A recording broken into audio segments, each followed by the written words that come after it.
আমরা যদি সরকার গঠন করি, আমরা ওয়ার্ড ভিত্তিক বিভিন্ন জায়গায় যাতে সহজেই মানুষ স্বাস্থ্য খাতের কাছে যেতে পারে, আমরা সেই ব্যবস্থা করব।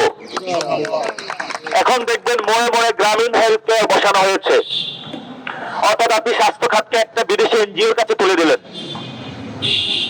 আপনি স্বাস্থ্য খাত বাংলাদেশের মানুষের কাছে রাখতে পারলেন না, আপনি স্বাস্থ্য খাত বিদেশি সংস্থার কাছে তুলে দিচ্ছেন, এবং ওনারা আমাদের ডেটা কালেক্ট করে স্বাস্থ্যের মান উন্নয়নে যে কাজ করা সেটার পরিবর্তে বিদেশি এজেন্ডাগুলো বাস্তবায়নে বেশি থাকে। ফলত উসমান হাদি ভাই যে লড়াইটা করেছিলেন আধিপত্যবাদ বিরোধী, আধিপত্যবাদ শুধু তো ইন্ডিয়া না, অনেক রাষ্ট্রের শকুনি দৃষ্টিতে বাংলাদেশের উপরে রয়েছে স্বাস্থ্য খাতে।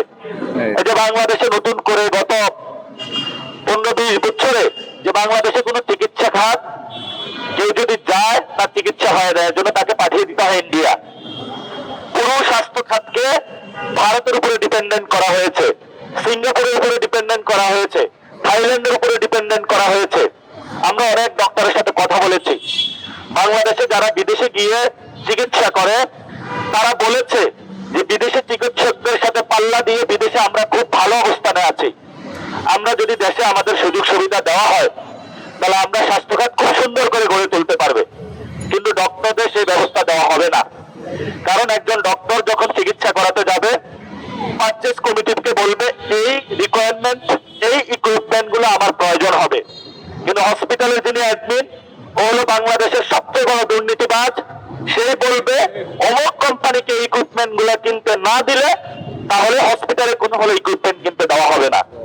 ফলে তাকে বাধ্য হয়ে পচা ব্যান্ডেজ, পচা নিডল, পচা সিরিঞ্জ থেকে শুরু করে এমন বিষাক্ত জিনিস দেওয়া হয় যেগুলো আপনার আমাকে সিরিঞ্জ যখন দেওয়া হয় এটাতে হলো আপনার ব্লাড ফ্লু হয়, ব্লাড চলে আসে, প্রতিনিয়ত আমাদের স্বাস্থ্য ঝুঁকি বাড়িয়ে দিচ্ছে।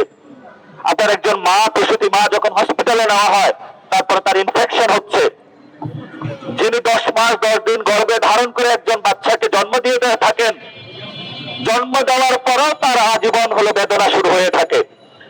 পরবর্তীতে যখন তার জীবনের হলো যে কোনো সময় একজন মা হসপিটালে যান, আপনারা দেখেন যে তার পিঠ ব্যথা করে, জীবনটা তার বিকলাঙ্গ হয়ে পড়ে। কেন হয়ে পড়ে?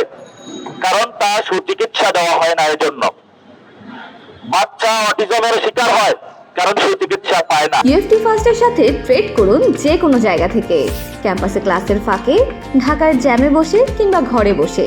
ট্রেডিং এখন হাতের মুঠোয়, তাই ট্রেড করুন যখন খুশি যেখানে খুশি।